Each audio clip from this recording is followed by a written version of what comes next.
Hey everyone, welcome back to my channel that is Legal Mindset. Me Rashika Yadav is back again with another video. आज हम बात करेंगे article 17 of Indian constitution. Indian constitution में जो article 17 है, it speaks about the abolition of untouchability. Now article 17 of Indian constitution speaks about the provisions regarding the abolition of untouchability.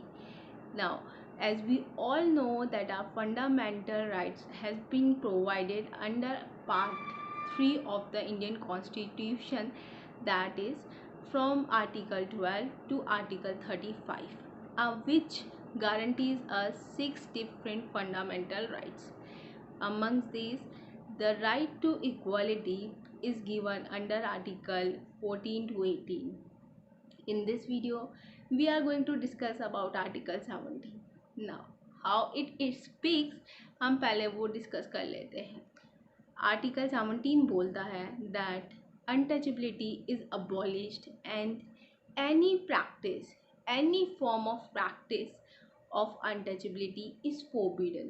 Means अगर untouchability की कोई भी प्रथा आ रही है तो वो अनटचेबिलिटी की कोई भी प्रोसीजर अगर जारी है दैन वो अबॉलिश्ड होगा।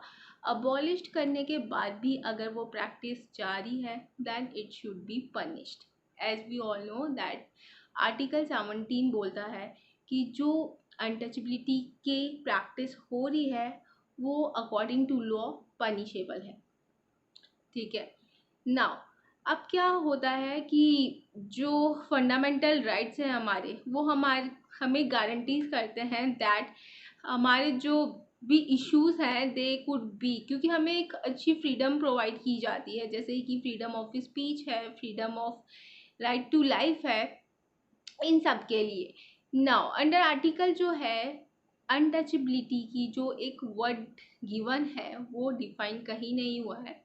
Untouchability is not being defined in any act, not in constitution, और बाकी किसी एक्ट में भी डिफाइन नहीं किया गया है। नाउ हम अब कैसे समझेंगे अनटचेबिलिटी की मीनिंग को?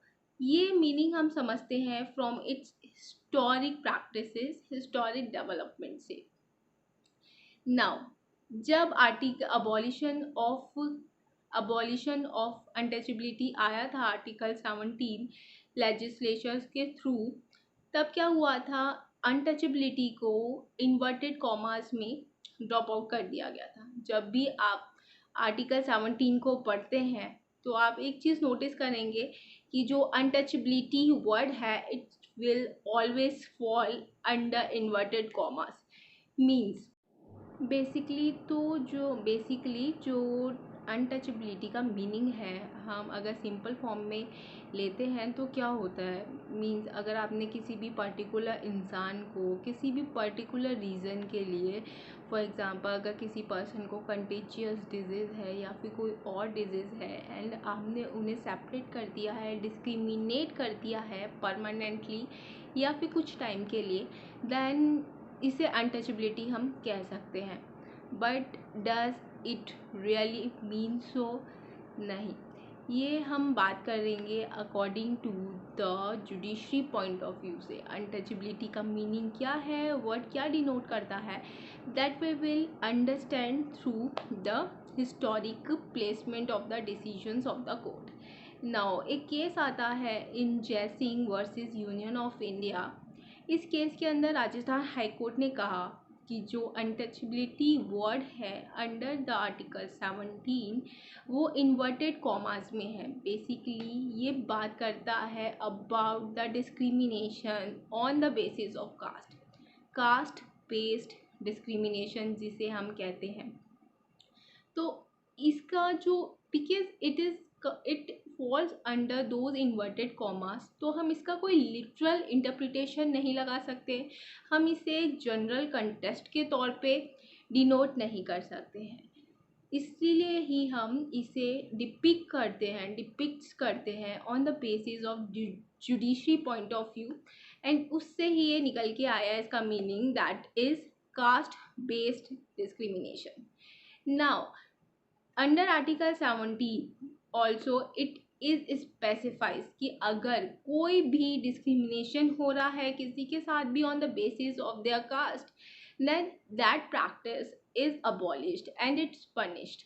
After abolition also, if that practice, particular practice stay continues, then it will be considered as an offense and according to law it is punishable. तो ये था Article 17, which speaks about the abolition of untouchability. So this was it from my side in this video.